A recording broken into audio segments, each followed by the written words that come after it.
그러니까 우리가 멍청해서 애를 낳는 것도 아니고 우리가 복지제도가 부족해서 애를 안 낳는 것도 아니에요. 그래서 제발 좀 우리를 애 낳는 기계로 생각하지 마시고 우리는 동기, 모티베이션, 출산의 의도가 있어야지만 애를 낳는다는 사실, 이 너무나 명확한 사실을 이해하시고 그 관점에서 초점을 맞추면 굉장히 많은 부분들이 오히려 더 쉽게 풀릴 수 있다고 생각이 듭니다.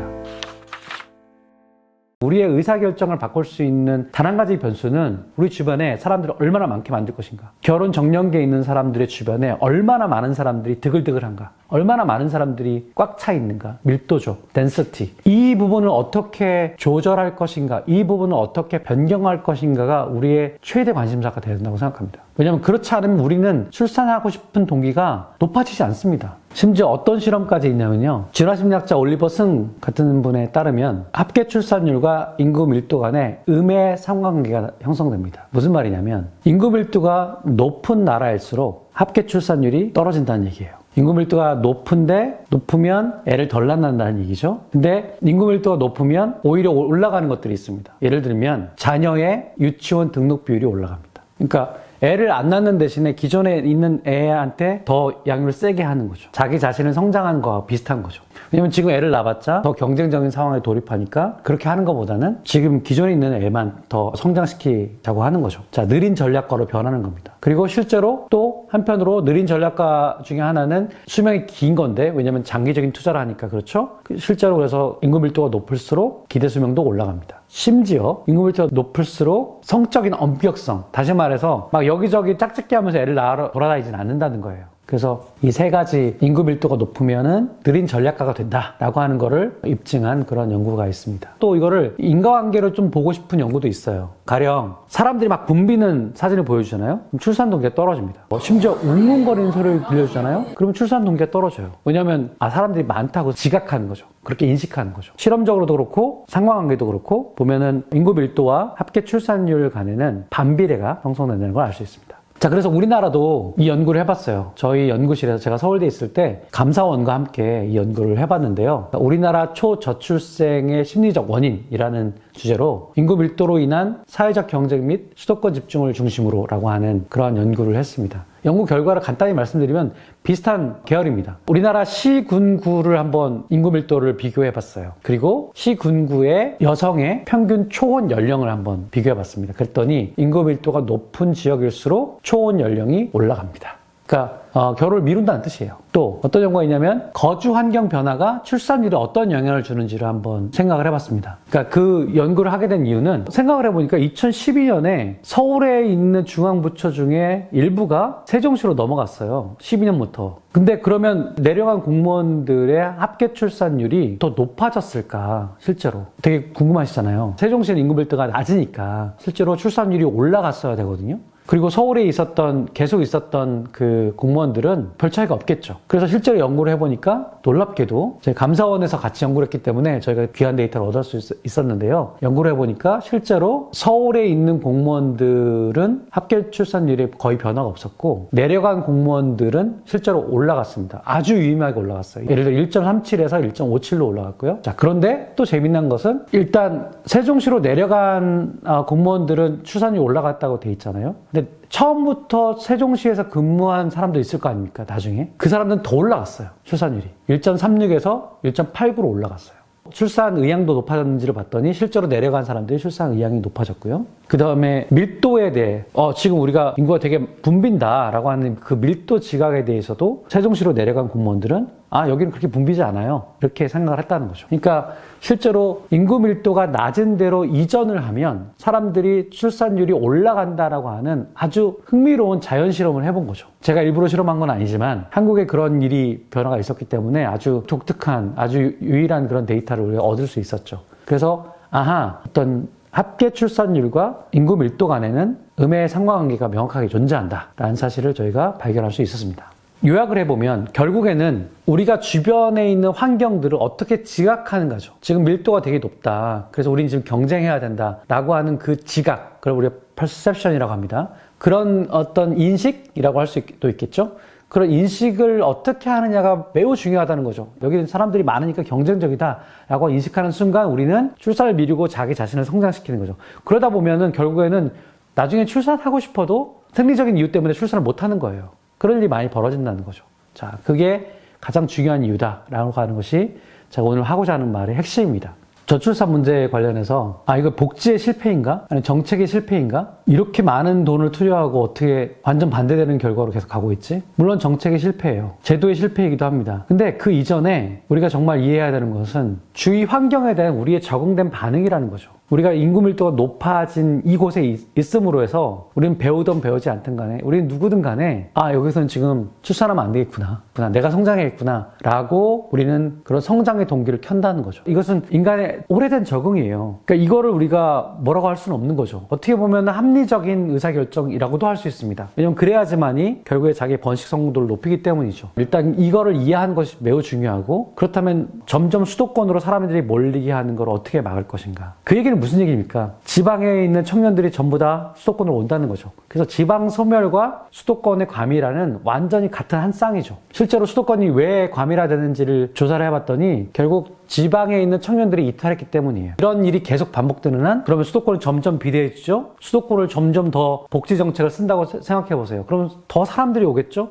자원을 여기다 더 몰아준다고 생각해보세요. 그러면 지방에서 사람들이 여기 경쟁하러 올라오겠죠. 왜냐하면 지방에 있어봤자 지방에 있으면 더 여유가 있는 게 아니라 오히려 기회조차 없는 거예요. 그러니까 자원이 밀집되어 있는 서울로 오는 거죠. 경기 수도권으로 오는 거예요. 그럼 어떤 일이 벌어집니까? 여기는 점점 비대해지고 그럼 주변에 점점 더 경쟁자들이 쌓이는 것이고 밀도는 높아지겠죠? 그러면 나는 출산 동기가 떨어지는 겁니다. 그러면 어떻게 됐습니까? 이 큰 바디가 거의 인구의 반이 살고 있는 이 수도권에서 청년들이 더 이상 애를 낳지 않아요. 그러면 아무리 지역에서 애를 많이 낳아도 반 이상이 된 이 지역에 애를 낳지 않는 속도가 더 빠른 거죠. 그럼 절대로 저출산 문제는 해결될 수 없습니다. 다시 말하면 인구를 분산할 수 있는 정책을 만들지 않는 한 해법은 없다는 겁니다. 그 인구를 어떻게 분산할 것인가? 이게 이제 우리의 과제겠죠. 다시 말하면 어떻게 지방에 사람들이 더 머물게 할 것인가? 지방에 있는 사람들이 떠나지 않아도 돼. 서울로 굳이 갈 필요 없는데 여기 좋은 학교 있고 좋은 병원 있고 좋은 직장 있는데 애를 낳고 애가 성장해서 좋은 학교 다니고 좋은 직장 다니고 또 그 애가 애를 낳고 늙어 죽을 때까지 그런 자족적인 도시를 만드는 것이 핵심인 거예요. 지금 수많은 혁신 도시를 만들어놨지만 사실 대체로 실패했지 않습니까? 우리 혁신이 필요한 게 아니라 자족이 필요한 거죠. 이걸 떠나지만 않으면 돼요. 떠나지 않을 만큼의 충분한 자원이 있으면 됩니다. 자, 그걸 어떻게 만들 것인가? 이게 가장 중요한 과제라고 생각이 들어요. 저희가 감사원하고 연구한 것 중에서 한마디 더 꼭 하고 싶은 것 중에 하나가 어떤 도시가 청년들을 떠나지 않게 하는가에 대한 굉장히 중요한 지표가 하나 있더라고요. 그게 뭔지 아십니까? 그게 괜찮은 외식당입니다. 예를 들면 일식당, 그 다음에 뭐 프랑스 음식, 이탈리안, 그 다음 중식 이런 거 있지 않습니까? 요즘은 스페인 음식도 많이 있고요. 그런 것처럼 괜찮은 맛집이라고 할 수 있겠죠. 굉장히 그 품격 있는 맛집들도 굉장히 중요한 조건인 거예요. 다시 말하면 문화적으로 후지지 않아야 됩니다. 이 동네가 문화적으로 후지면 사람들이 젊은 친구들은 문화적 감수성이 굉장히 뛰어나기 때문에 문화적 니즈가 굉장히 크기 때문에 떠나요. 이 안에서도 문화적으로 굉장히 풍성하다라는 걸 느끼게 만들어줘야 됩니다. 그것도 굉장히 중요한 조건이라는 것을 또 발견하게 됐어요. 마지막으로 그러면 이걸 어떻게 수도권으로 몰리지 않게 하고 지방에 있는 청년들을 거기에 머물게 할 것인가? 혹은 수도권에 있는 친구들도 지방의 기회를 보고 갈 것인가? 이게 이제 굉장히 중요한 문제라고 했죠. 이것은 물리적 환경의 밀도를 낮추는 거겠죠. 인구 밀도가 낮아야지 합계 출산율이 올라간다고 말씀드렸어요. 자, 근데 밀도가 물리적 밀도만 있는 게 아닙니다. 가령 시간적인 밀도도 있어요. 이게 무슨 말이냐면 요즘 제 또래 중년 남성들을 만나면 우리 친구들을 만나면 무슨 얘기를 하냐면 이런 얘기를 해요. 요즘 MZ세대들 난 도저히 이해가 안 가. 아니 어떻게 우리 때는 정말 먹고 살기도 힘들었는데 지금은 먹고 살기 힘든 애들은 별로 없잖아? 근데 왜 헬조선이라고 하지? 얼마나 살기 좋아졌는데? 이거 너무 배부른 얘기 아니야? 라고 우리 나라 또래 있는 중년들이 술 한잔하면 솔직히 그런 얘기를 해요. 근데 여러분 연구해본 사람의 입장에서 볼 때 MZ세대들이 지금 한국의 상황을 헬조선이라고 이해하는 것 그리고 그렇게 말하는 거가 한편으로 공감이 됩니다. 무슨 말이냐? 저희 때는 100만이 태어났어요. 그 100만 중에 도대체 몇 퍼센트가 소위 말해서 좋은 대학을 가려고 그렇게 길을 썼을까요? 그렇게 높지 않았어요. 중학교 때부터 심지어 갈라집니다. 고등학교 때 고등학교 졸업하고 대학 안 가는 친구도 많았어요. 소위 말해서 되게 인류 대학을 가려고 하는 사람들은 그 중에 소수였습니다. 그래, 너는 공부 잘하니까 그래 좋은 대학 가 공부해 나는 취직할래 이런 친구들 되게 많았어요. 근데 여러분 어떻습니까? 지금은 어떻습니까? 예전에 제가 태어났을 때 100만이었는데 지금은 24만이에요. 23만이에요. 4분의 1토막 난 거 아닙니까? 근데 여러분 어때요? 태어나자마자 유치원부터 초등학교, 중학교, 고등학교, 대학교까지 모두가 태어난 그 시점에 있는 여러분의 동료들이 계속 끝까지 경쟁자예요. 유치원 때부터 같이 경쟁했던 친구들이 대학까지 가고 있습니다. 대학만 가면 끝일까요? 아니죠. 좋은 직장 가기에 또 경쟁하고 있어요.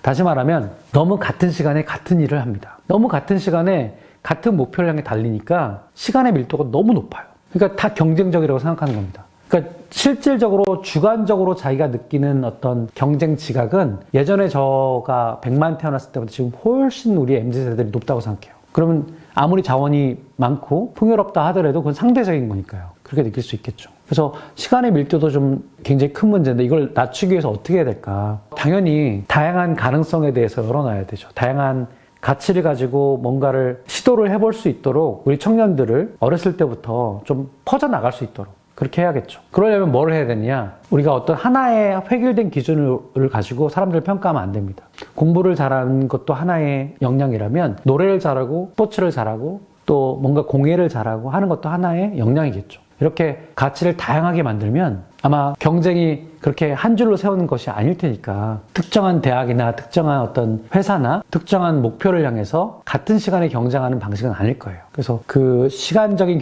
밀도도 좀 낮출 필요가 있겠죠. 자, 그리고 마지막으로 정말 꼭 한마디 하고 싶은 주제가 있습니다. 우리 인종적으로 굉장히 밀도가 높은 지역에 살고 있습니다. 이게 무슨 말이냐면 뉴욕에 있는 사람들은 태어날 때 이미 태어나서 보는 사람들이 다 인종이 달라요. 그럼 그 친구들은 기본적으로 내가 살고 있는 곳에는 늘 여러 인종이 살고 있구나. 그러면 뭐 동남아 사람이 오든 흑인이 오든 백인이 오든 어떤 인종이 와도 물론 이제 자라면서 또 인종에 대한 인식이 생기면서 뭔가 거기서 차별도 일어나고 하지만 어쨌든 다인종과 다문화 속에서 태어나고 자란 사람들의 입장에서 보면 그렇지 않은 우리 단일민족 아닙니다만 우리 단일민족을 믿고 있잖아요. 그리고 우리 뭐 백인에 대해서는 굉장히 존중하지만 흑인이나 동남아 사람들에 대해서는 뭔가 같은 레벨로 보지 않는 사람들이 많잖아요. 우리가 만약에 태어났는데 주변에 그런 사람들이 되게 많다고 생각해 보세요. 인종적 다양성이라는 것이 사실은 굉장히 사람들을 다양한 기준을 갖게 만드는 거죠. 그렇게 보면 우리가 경쟁을 하나의 어떤 획일적인 기준을 가지고 경쟁하는 그런 어떤 습관, 그런 문화를 좀 버릴 수가 있을 것 같아요. 그래서 그런 부분도 우리가 꼭 한번 생각해 봐야 될. 그래서 다양성이 정말 중요합니다.